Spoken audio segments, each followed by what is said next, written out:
ঢাকা থেকে এক বৃদ্ধ মহিলা বাসে উঠবো, বাসের হেল্পার মহিলারে দইরা তুলে সিটে বসাইয়া দিল। মহিলাটি দেখতে কিটকিটে স্বভাবের। তো বাস চলতেছে চলতেছে, একটু পর মহিলা হেল্পারকে জিগাইতেছে, বাবা বালুকা আইছে? হেল্পারে কথা বলে না।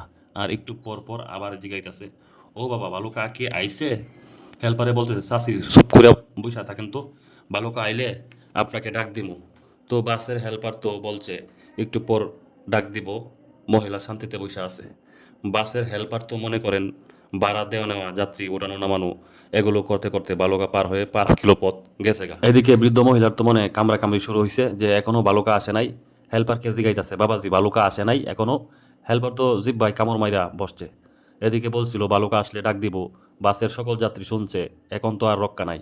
বাসের যাত্রীরা কইল, এই বেটা বাস জায়গায় দাঁড়া কর, হারামজাদা কামড়া কি করছস চাষি বেড়িরে? বালুকা নামানোর কথা, এখন 5 কিলো রাস্তা বেরিয়ে হাইটটা যাইব? বাস ঘোরা। বালুকা গিয়ে চাষিরা নামায়া তারপর ময়মনসিংহের দিকে বাস ঘোরাইবি। ড্রাইভার তো পড়ছে মহাবিপদে, কি আর করবো। বাস ঘোরাইয়া বালুকা গেল, বাস থামাইলো। বাসের যাত্রীরা কইল, চাষি বালুকা আইছে, আপনি নামেন। চাষি বিডি কয়, আমি নামবো কেরে?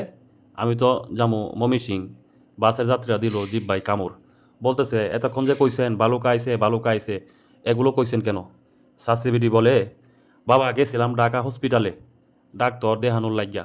ডাক্তার একটা ট্যাবলেট খাওয়াইয়া দিছে, আর একটা ট্যাবলেট বলছে 2 ঘন্টা পর খাইতে, যে আপনি বালুকা যাইতে যাইতে ওষুধ খাওয়ার সময় হয়ে যাইব। বুইরা চাচারা কইতাছে, হারামজাদি কামটা কি করছে? এই জন্য বলি, অনেক সময় দশের কথাও বেটিক হয়। চাচি বিড়িরা যদি আগে জিগাইতো আপনি কই যাবেন, তাহলে এত কাহিনী হইতো না। কেমন লাগলো গল্পটি জানাবেন। ধন্যবাদ।